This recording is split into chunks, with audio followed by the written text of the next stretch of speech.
Bonjour. Quel est le secret de toute réussite relationnelle? Et j'entends par relation, c'est relation de couple, relation de travail, relation au partenariat, de business, d'entreprise, etc. Pour moi, la première chose, c'est de communiquer à propos de ces valeurs.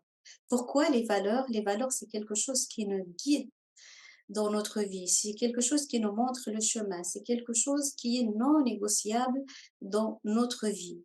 Et là, j'aborde 5 éléments. Le premier élément, c'est d'abord expliquer à l'autre, comme on dit dans l'entreprise, expliquer à l'autre son mode d'emploi. Quelles sont vos priorités? Quelles sont vos premières valeurs? Quelles sont les choses non négociables pour vous? Et dites à l'autre, voilà, mes valeurs, par exemple, c'est le respect. Mes valeurs, par exemple, c'est la famille, l'amitié, c'est l'engagement, la responsabilité, c'est l'écologie, et etc. Et demander à l'autre aussi quelles sont ses valeurs, quelles sont ses priorités, quelles sont les choses non négociables pour lui. Deuxième élément, c'est expliquer exactement ça consiste à quoi. C'est quoi pour vous le respect, par exemple? Si, par exemple, ça pourrait être pour vous, le respect, c'est la ponctualité, c'est le respect du temps. Pour l'autre, ça pourrait être le respect, c'est vraiment de vivre selon son rythme, c'est de prendre son temps à faire les choses.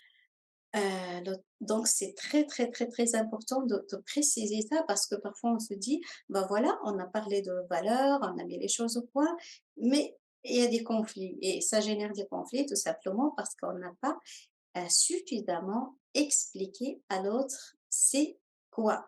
Parce qu'une valeur, c'est quelque chose d'abstrait. L'amitié, le partage, ça reste abstrait et ça concerne tout le monde. Mais quand vous expliquez ce que ça veut dire pour vous, ça renvoie au comportement, ça renvoie à la pratique, ça renvoie à la manière dont vous vivez vos besoins. Et demander à l'autre aussi de vous expliquer par l'occasion ce que ça veut dire pour lui, ses valeurs. Le troisième point, c'est n'hésitez pas à expliquer aussi à l'autre les choses que vous n'aimez pas, c'est-à-dire les choses sur lesquelles il y a une ligne rouge, c'est-à-dire la limite que l'autre ne doit pas franchir. Par exemple, pour vous, par exemple, dans une relation, moi, j'ai pas envie qu'on évoque mon passé. J'ai pas envie qu'on me parle de mon ex. J'ai pas envie, par exemple, dans un partenariat professionnel, j'ai pas envie d'évoquer ma vie privée, etc. Donc, c'est très, très, très important aussi d'être au clair par rapport à ce qu'on appelle les antivaleurs. C'est très important de communiquer à l'autre aussi les choses dont vous ne voulez pas, les choses que vous n'aimez pas, c'est-à-dire une ligne infranchissable. La ligne rouge, pour vous, par exemple, dans une relation, c'est qu'on évoque votre passé. Par exemple, dans un partenariat de projet de business, de garder la vie privée pour soi, secrète, ne pas trop parler de sa famille, de certains détails. Ce sont des choses qui se comprennent et c'est tout à fait normal et acceptable et logique et c'est votre droit à partir du moment où vous communiquez à propos de ça. Et demander aussi à l'autre quelle est sa zone rouge, quelle est sa zone infranchissable, quelles sont les choses qu'il ne veut pas que vous évoquiez. Alors, le quatrième point, n'ayez pas peur de parler de ces choses-là.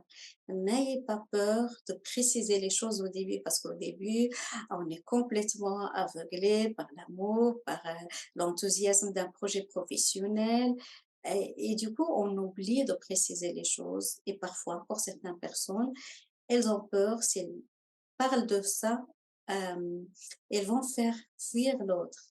Mais elles vont mieux préciser les choses, elles vont mieux être claires par rapport aux choses au début que de s'enfoncer dans une relation et après que ça génère des conflits. Et je pense, euh, si cette personne, par exemple, éventuellement, risque d'être vexé ou risque de ne pas accepter ça, ça veut dire que cette personne ne vous convient pas, ne convient pas à votre énergie. Et vous allez probablement, ou vous allez certainement attirer la bonne personne qui convient à votre énergie, qui convient à vos principes, qui convient à votre façon de faire. Plus vous êtes au clair par rapport aux choses, plus vous allez attirer les personnes qui vous conviennent. Le cinquième élément, ça concerne le moment où il y a les conflits, les moments où les relations commencent à se dégrader. Et tout simplement, parfois, il n'y a plus rien en commun. Il n'y a plus de valeur en commun. Malheureusement, ça peut déboucher sur une séparation, mais bonne nouvelle, si vous commencez à redéfinir de nouveau vos valeurs, à conscientiser de nouveau ce qui est en commun entre vous. Vérifiez si vous n'êtes pas plutôt connecté à vos antivaleurs, c'est-à-dire les défauts de l'autre, ce qui ne marche pas chez l'autre. Et c'est souvent, c'est un miroir par rapport à soi. Essayez de retrouver un moment pour redéfinir à nouveau vos valeurs, pour redéfinir à nouveau ce qui vous relie et, et, et les choses peuvent vraiment se débloquer d'elles-mêmes et au contraire, la relation peut redémarrer. Et sur ce, je vous souhaite bonne chance dans vos relations personnelles, professionnelles. Et si cette vidéo vous a plu, merci de vous abonner, merci de liker, merci de m'aider à propager le contenu de cette chaîne. Je vous dis excellente journée et